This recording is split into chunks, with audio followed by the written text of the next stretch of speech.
হে everyone, আসসালামু আলাইকুম। আমি রানিশা। কেমন আছো সবাই?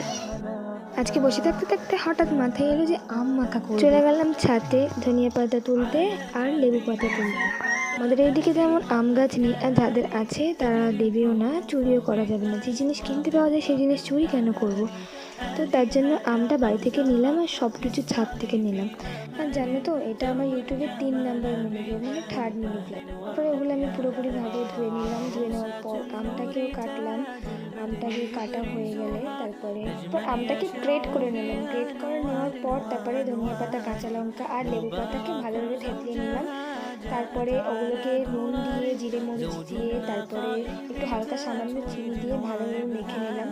ভালোভাবে মাখা হয়ে গেলে তারপর এর আগেও আমি 3বার আম মাখা খেলাম, আর এটা থার্ড নাম্বার। তো এত ভালো হয়েছে না, আমি সবাইকে খাওয়ালাম। তারপর খাওয়া হয়ে গেল, এত টেস্টি হয়েছে না।